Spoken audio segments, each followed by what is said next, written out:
Le Rwanda, surnommé pays des 1000 collines, est un pays d'Afrique de l'Est.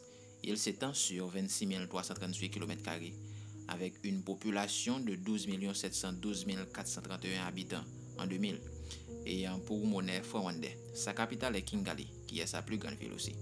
Il y a plusieurs langues officielles au Rwanda, telles que le Kinyarwanda, le français, l'anglais et le swahili. Prière de vous abonner si vous êtes nouveau sur la chaîne et d'activer la notification pour ne pas louper aucune de nos prochaines vidéos. Le Rwanda est un modèle à suivre, ce qui est sans doute très clair.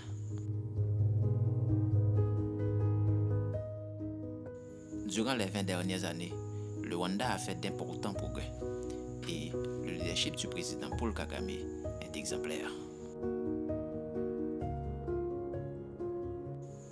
Vous n'êtes pas sans savoir que le Rwanda a connu un grand génocide et l'essor économique qu'affiche le Rwanda depuis ce drame est mondialement salué comme étant un modèle de réussite.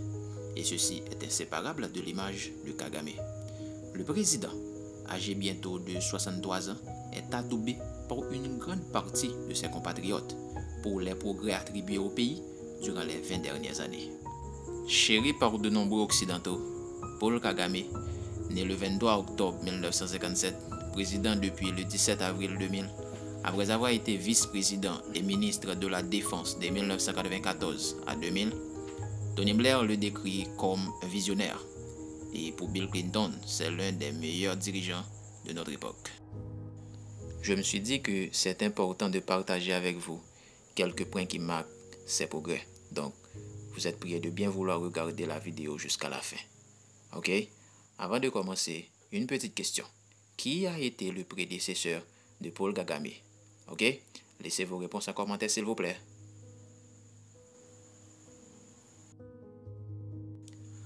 Au Rwanda, il y a chaque dernier samedi du mois le Umuganda, quelques heures de travaux communautaires. Tout le monde doit participer.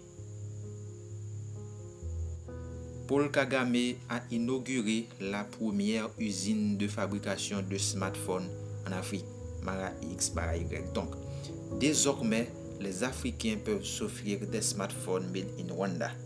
Le Rwanda devient le premier pays du continent à fabriquer des téléphones intelligents afin de répondre à la demande du marché africain. Le premier drone port du continent africain sera construit au Rwanda.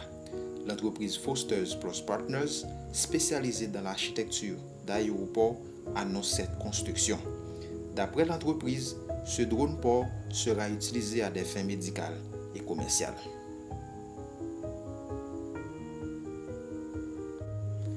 Selon TICMAG, toujours au Rwanda, Zipline, une start-up américaine, implémente déjà des drones spécialisés capables de livrer des colis d'un poids maximum de 1,3 kg. Pour l'instant, les livraisons concernent exclusivement les médicaments pharmaceutiques qui sont largués dans les hôpitaux dans un rayon de 120 km. Un pays doit être en mesure de répondre aux besoins de ses citoyens. Tel est le cas du Rwanda, qui a la capacité et les moyens de fournir aux citoyens tous les services dont ils ont besoin sans que l'on s'adresse à l'extérieur. Au Rwanda, 100 000 orphelins ont pu bénéficier du FAG, qui est un fonds d'aide aux rescapés du génocide, financé totalement par l'État, qui a pris sous son aile tout leur cheminement jusqu'à l'âge adulte, assumant leur scolarité ainsi que leurs frais de subsistance. Le niveau de vie du peuple rwandais ne cesse pas d'augmenter depuis les 2 dernières décennies. Et la population rwandaise gagne 1 an d'espérance de vie chaque année depuis 20 ans. Celle-ci était de 67 ans en 2018. C'est formidable. La santé est une chose que l'État rwandais prend à cœur. Donc, 91% des Rwandais bénéficient d'une assurance maladie.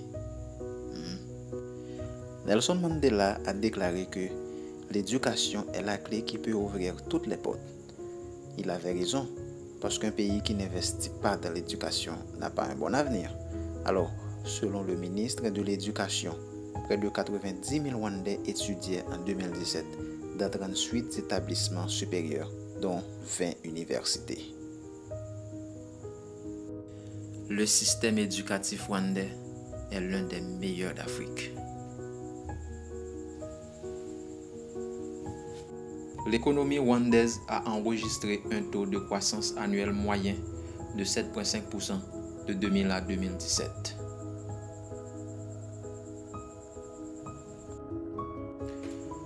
Au Rwanda, le taux de pauvreté est passé de 60 à 40% de 2000 à 2014.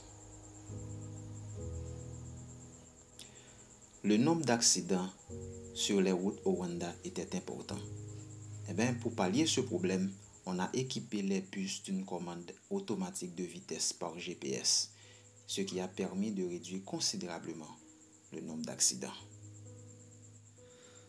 Selon un classement de l'ONG Transparency International, le Rwanda est classé au 48e rang sur 180 des endroits les plus corrompus de la planète, devant des pays comme l'Italie ou la Corée du Sud.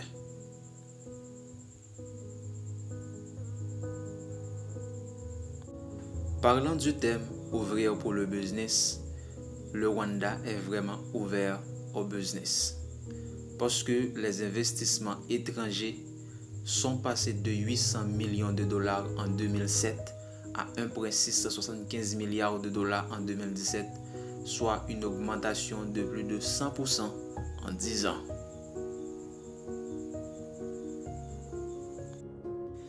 Enfin, Kigali, la capitale du Rwanda, est la ville la plus propre d'Afrique.